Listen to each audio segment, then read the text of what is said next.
There's a hawk at the top of that pole looking right at me. Aren't you handsome?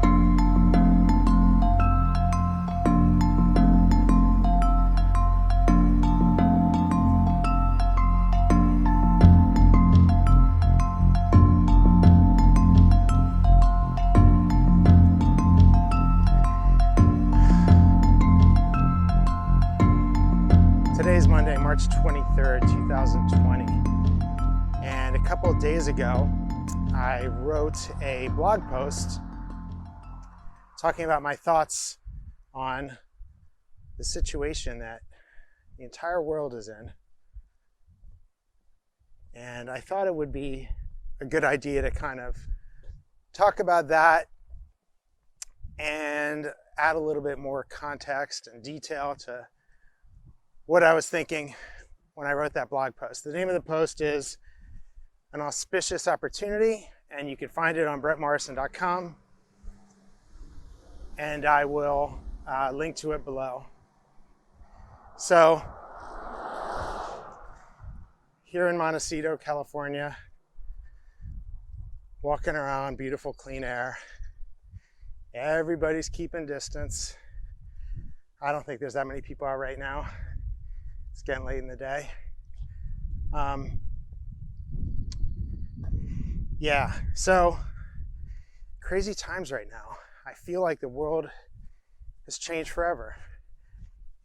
Similar after 9/11, where suddenly airports became a hostile, potentially dangerous place where they never really were before. I mean, I remember in my 20s, I was able to board a flight. You didn't even need ID back then. You just had to show your ticket. And today, you know, we go through all the detectors and scrutiny and all sorts of sophisticated systems tracking everyone's movements. You know, that all happened after 9/11. So, looking at what's happening now, wow, didn't this happen fast? This was not a gradual buildup of something. This wasn't a war. This wasn't a series of political events or choices by political leaders. This was something, how do I say it? Well, I mean, people did predict pandemics. It wasn't a total surprise to a lot of people. You just don't know when it's going to hit. And now we're living in it. And I feel like the world is going to change forever. There's going to be things that we are used to that are now going to be much, much different. So we're going to have to get used to that. That's okay. That's okay. It's an opportunity. So it's an opportunity also to look within. And because we are all very inconvenienced right now, some people are losing their jobs, sure. Some people are losing their way of life that they've known their whole life. And very, very sadly, a lot of people are losing their lives, their health, their long-term health. And that's something, I mean, we've all seen illness. We've all dealt with death one way or the other. And now it's right in our face. And yeah, nobody wants to get it, right? Everyone's like, oh, does that person have it? Keeping social distance. It's a term I never knew of before. Self-isolation, self-quarantine, terms I'd never heard of before. And excessive hand washing, hard surfaces, hoarding. The hoarding thing is interesting to talk about.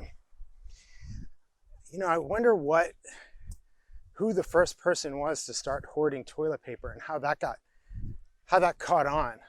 and became such a thing. I mean, toilet paper. I mean, there's other ways to wash yourself. I don't know, toilet paper is not a necessity, really. And think about food. You know, food is interesting because we are so used to getting our food a certain way. And, you know, you think about 100 years ago, 200 years ago, 1,000 years ago, you didn't go to the grocery store to get your food. You got it from a farmer nearby, small merchants. So, you know, people are not used to the idea of the grocery store shutting down. And we grow some of our own food. We're fortunate enough to have the room to do some of that. Not enough to feed a family of 2 adults, and our daughter's home from college and our son's in high school, so half time with those 2. Seema's preparing delicious home cooked meals, and we're spending more time together, spending way less time in the car. My car was in the garage for like a week, and we took Seema's car to do like grocery runs. I mean, we mask up and we glove up every time we go in public. If we're indoors, we've been taking beach walks, neighborhood walks such as these. Been cycling. I'll do it more when the weather's warmer because I don't want to get sick from being in the rain and cold. I don't want to get a cold or the flu while the weather's changing so much. I'm trying to stay healthy. So all of us should do that. So I'm not cycling unless it's sunny out, hopefully later this week. So, but you know, you can't control the weather. It'll be what it is. Control. Something I mentioned in my post. We are not in control of our lives. I often think about the Las Vegas shooter. I think about my dad a lot too. Obviously, my dad passed away in December, you know, and he eased into death. He knew the end was near, and he was in the hospital, and I was there when he actually died. I think about that experience for him. And then I think about the people that were shot down in Las Vegas a couple years ago and how their lives were ended in an instant with no time to say goodbye, no time to reflect on anything. Boom, bullet, done. So, you know, if you're watching this, you're alive. Congratulations. I'm alive right now making this. Isn't that something? Because we're all here temporarily. We're all here temporarily. This earth is going to go on with or without us living. So we have this life to make the most of it. And then it ends, sometimes kind of naturally and slowly, other times very quickly and unexpectedly. So it is a real opportunity to reflect on that. And I've learned not to fear death at all. I mean, maybe a little bit. Really been trying not to fear death. And this COVID-19 is a reminder to not have fear. Hello. So, it's a reminder to not have fear. Fear is I don't know, I think there's ways of thinking about life. In a lot of life is very complicated, but in a lot of ways it's very simple. It comes down to fear and love. And I feel like we often make decisions based on fear. And I'm trying my best in my personal practice not to do that. It's easier said than done, but it's doable. It's very doable. It's a choice. It's a choice. Danger is real. Fear is a choice. And yeah, I'm taking precautions to protect mine and my family's health with regarding isolation and germs, and we're doing our best. Who knows? We don't know, but we're doing our best. We're not running out there saying, oh, I'm fearless, I can get it and I'll be fine. No. But if it does happen, despite all the precautions, then it's something I'll have to live with for a while and then hopefully survive, but who knows? So I think we're all gonna know someone close to us that has it and maybe passes away. I hope not. Some of us already have. So I brought that concept up in my blog post, the concept of fear and love. I think it's just something to think about. I don't have all the answers. But if you come to your decision making, large and small, and choose, hang on, I'm going to flip this around.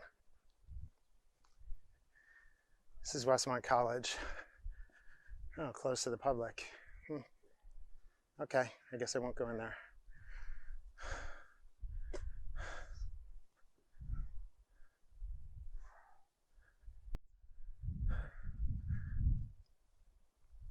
Hello. So, come on, there. I was saying fear and love. Yeah, like if something happens, just choose to love one another. It's that simple. People are hoarding, and I don't know, things are gonna potentially get bad. I'll get into that in a minute.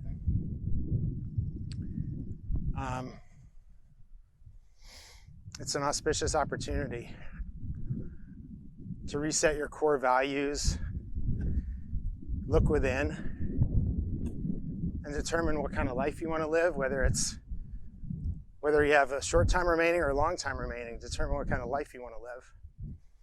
It's an opportunity to do that. Yeah, so regarding masks, I've been wearing one when I'm out in public, and I think the guidance from the CDC, WHO is, oh, you don't need a mask.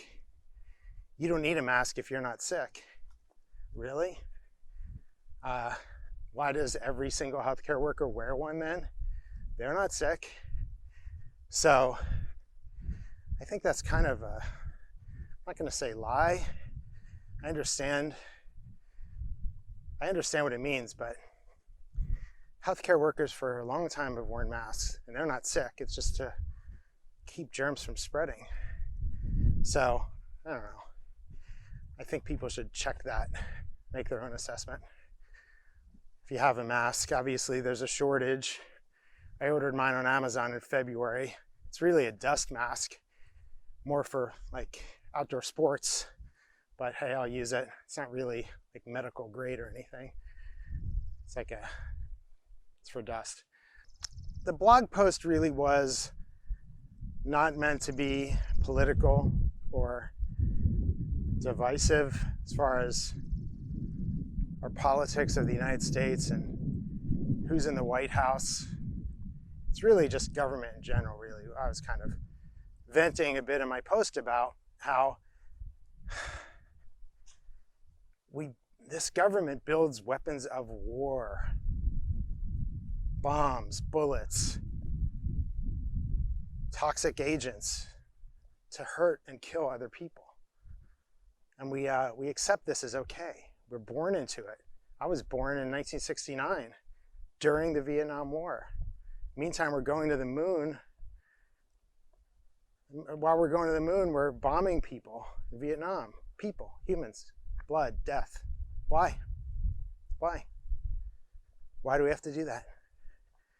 And I've been asking that question my whole life. And I don't want my tax dollars funding weapons of war. I've always felt that way. There's a lot of people here. Hello. Hi. Hello. Hi. It's beautiful here. So Yeah, weapons of war. Marianne Williamson, as part of her presidential campaign, wanted to start a Department of Peace. She wanted to start a Department of Peace. What a concept. You know, she was laughed at. Some people called her loony. Why? What's wrong with the Department of Peace to spread peace? The UN's not doing enough. Why not? Why can't America take a leadership position and posture such as Department of Peace instead of Department of Offense? It's not really defense. So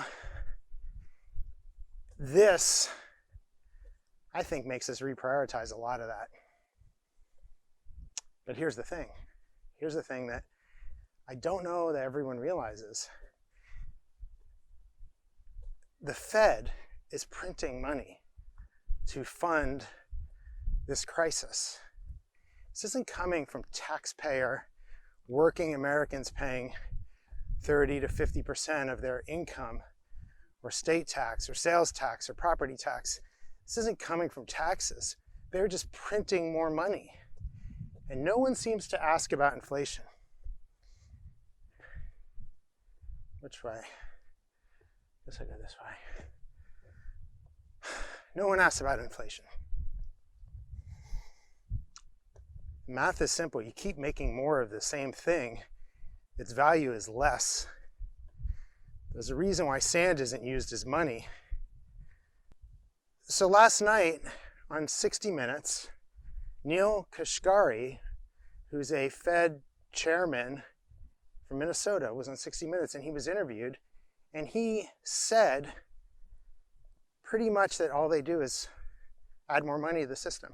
Is the Fed just going to print money? That's literally what Congress has told us to do. That's the authority that they've given us, to print money and provide liquidity into the financial system. And that's how we do it. We create it electronically, and then we can also print it with the Treasury Department, print it so that you can get money out of your ATM. Can you characterize everything that the Fed has done this past week as essentially flooding the system with money? Yes, exactly. And there's no end to your ability to do that? There is no end to our ability to do that. What? So there you have it. The money is not coming from it's not coming from our budget. It's just being manufactured. Isn't that fascinating? I don't know why more people don't talk about this. I don't know why. They don't teach you this in school. They don't teach you about the Fed. Well, here's what's going to happen. Hyperinflation is going to happen if you keep printing money indiscriminately like this. Because the value of things, the value of the dollar is going to go down, so the price of goods and services is going to go up. And we're going to see it in a big way. And we'll probably see it, I don't know, within 6 months, probably sooner. Once people catch on, you're flooding the entire economy with made up money. Just vapor, just printed out of thin air. So there's a consequence to that. You know, most people think, oh, it's okay, I don't care. I got my bailout. Or, you know, and I get that. I get that. There's something to that. You know, you have food on the table, sure. Your basic needs are met. Great. But there's going to be a consequence to that. So that's why most of you know me at all. I'm very much bullish on Bitcoin. I have been for a while, because it cannot be manipulated by anybody. It's software code that runs and makes no apologies. Doesn't have a central authority. It just works. Anti-inflationary, fixed supply, linear distribution of the amount of Bitcoin that it goes into the pool. 21 million tops. We have a halving coming up in May, which is when the miner reward for mining new blocks gets cut in half. So usually, historically, when that happens, the value of Bitcoin goes up.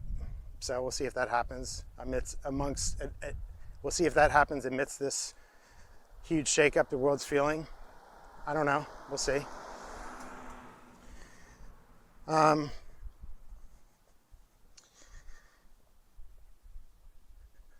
oh, look at this guy. Hello. That's a cute dog. Hello.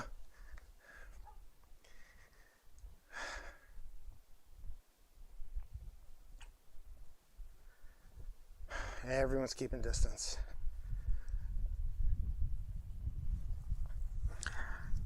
So, yeah, the Fed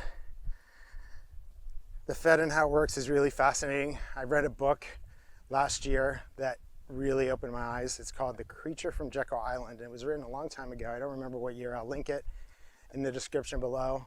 It's a long book. It's fascinating to think about how our monetary systems were built and changed over the years. Really recommend it.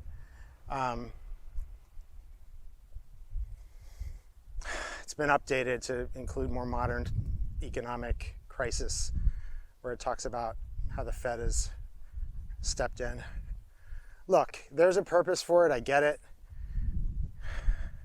It's just not sustainable. And we'll see if this COVID-19 crisis, considering it is the whole world, not just the US, obviously, affects all of us in the globe. We're all equal in this fight. We're all susceptible to this virus. It spans cultures, religions, skin color, international borders.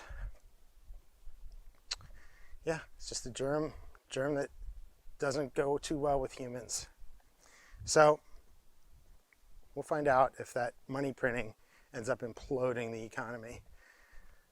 I want to be optimistic, but if that does happen, we're in for some real tough times. Worse than the effects of this virus, because unemployment will go up and it will stay up for a while. And with that is going to come a whole host of problems. Crime being the biggest one. And we'll see what happens there. I hope I'm wrong. I don't know. I really don't know.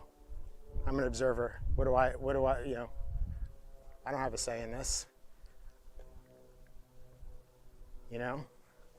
I wasn't the one advocating for printing money. We all live with the situation we're in, whether we like it or not, right? And that's another thing that I've learned. These things are not in your control. And so you have to accept them. You have to. I'm not saying lay down. I like activism and speaking up and, making videos like this just to talk about things. Everyone has a voice. I love Twitter. Twitter's my favorite, by far, website. Just everyone's voice is heard real quick. Twitter's one of the greatest things that's happened since the internet. I'm not even that active on Twitter, but I do read it a lot and I learn a lot from the conversation that happens on Twitter. So, a lot more than Instagram. I used Instagram for photography. That's about it. I don't really learn much from Instagram. So, Twitter gives everyone a voice. I love Twitter. It's centralized, but the CEO, Jack Dorsey, has done a great job with it, doing the best he can, a really difficult job. Good. So, another thing as part of my practice I've learned is to be present. Be present. Be in the moment that you are in. Don't think too much, don't think at all about the past. The past is nothing. All it is an experience and memories, but it doesn't mean anything anymore. I don't know which way to go here. Do I go up this path or do I go down to the road? I think I'll go down to the road.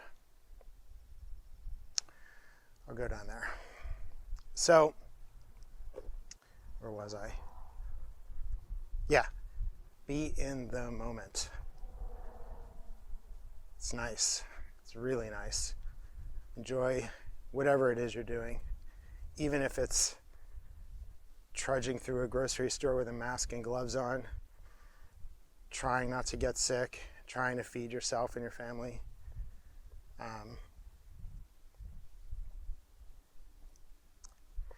Be present, even if it's something uncomfortable. So, on that note, another book I'd like to recommend is by Eckhart Tolle. It's called The Power of Now. Very big bestseller. I'm sure many people watching this have heard of it. I'll link it below. That book was, I'm not going to say life-changing, it was enlightening for me. I really like that book, and I'd recommend it to anybody. In fact, my daughter, who's going to be 19 soon, she's reading it right now, and she's very thankful that we recommended it to her, and she has gratitude for recommending it to her, and it's helping her. So yeah, I'd recommend that book to anybody. It's helped me understand the world and my consciousness, my life, my place on earth, my place, my soul. I mean, I don't know, that blog post I wrote was really a personal thing. I'm just sharing my mind and my feelings. And they've evolved since reading that book and others and working on my spiritual self, which I have been able to do. Benjamin Franklin said, "Those who would give up essential liberty to purchase a little safety deserve neither liberty or safety." What does he mean by that? What did Benjamin Franklin mean by that? What does it mean to you? It means watch it. Let's keep an eye out. Because this gets really bad, which it may, if we don't flatten the curve soon, the economy starts to crater more than it already has as of today, then there will be, guaranteed, government will do a power grab and they will do a privacy grab. Why? Because that's what they do. Because we've seen it before. It's not going to be any different. Doesn't matter who's in the White House. So keep an eye out for that, even if it's temporary. Because sometimes these temporary things have a way of being permanent. So I'll be watching that. I'll be keeping an eye on that. And we'll be talking about it maybe here on this channel, or maybe in another post, or both. I don't know. Twitter, whatever. I'm pretty politically apolitical on Twitter. But this is an apolitical statement. This is just about government in general, not partisan. So, these are things I think about. I don't worry about them though. I don't have anxiety about any of this. Nothing. You're thinking, what? You don't have any anxiety, Brett? Yeah, I don't. Yeah, I feel like, I know it's so easy to say this, but I feel like anxiety is a choice. Think about that. It's in your mind. You don't have to have it.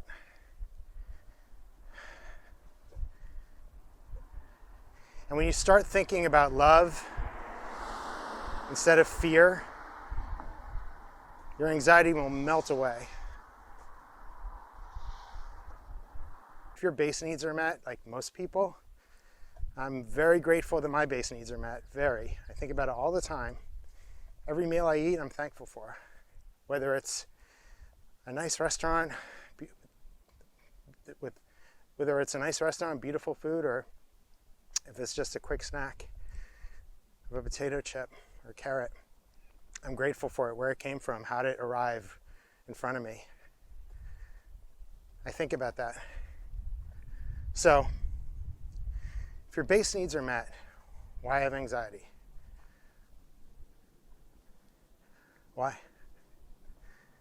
Everything else is manageable. Don't sweat it. Just live. Hello? Just live. Don't worry about anything else. Do what you like, do your passions. Be happy. We're alive. We're alive right now. Feel that. I feel like I'm starting like a guided meditation here, but maybe I am. You know, there's a lot of wisdom in thinking about these things and learning how to, a lot of wisdom in thinking about these things and learning about how they affect you and those around you, and how to not be reactive to things around you and just ground yourself. Take a breath before you speak. And if you find yourself coming from a place of fear, catch yourself. Give yourself a moment and ask yourself if you're coming from fear or love. I think I wrote something just like that in the blog post. So that's kind of the way I try and live. I have a long way to go in my own spiritual journey and my own consciousness and my own way that I handle any given situation. But I'm getting there, I'm improving. You know, I always think you're either declining, you're improving, or you're plateauing, you're flattening out. I'd like to think I'm always improving. At what rate, I don't know. Let's go here. I don't want to judge myself. I don't know. Who knows? I don't really care what other people think either. I don't care if someone says, "Oh, that guy Brett, he talks a lot of shit," and I don't care what other people think. I'll just be me. So, I mean, I care what Seema thinks. We spend so much time together. Other than that, I mean, I'll just be me, and if people like it, great. If not, then don't listen to me. Don't be my friend. I don't know.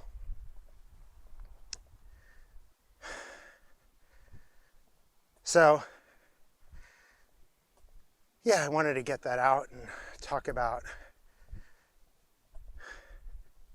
where the blog post came from, because I do feel that our world, it's raining, I do feel our world is changing quite quickly for all of us.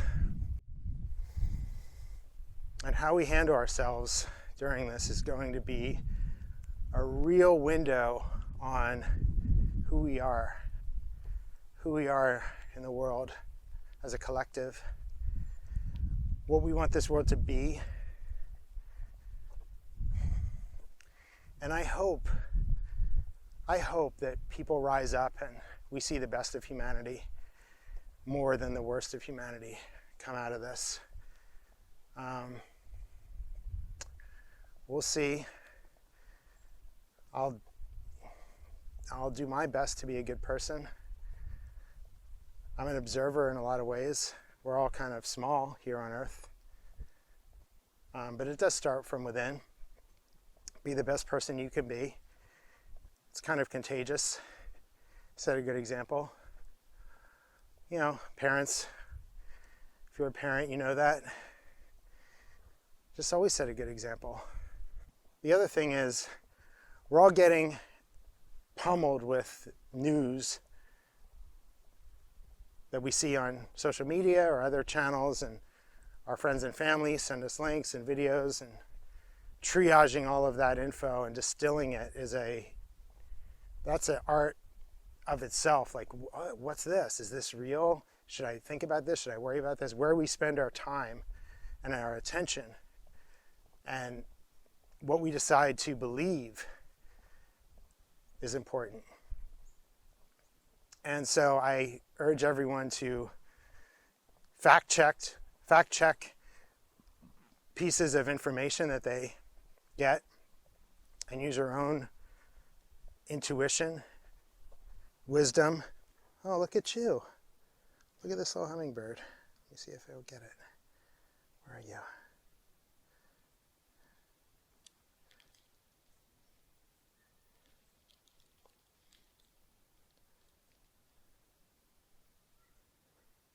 Look at you.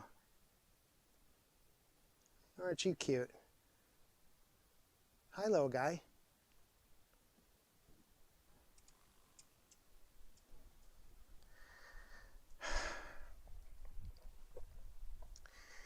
If you check my Instagram, Morris and Brett, you'll see I love birds.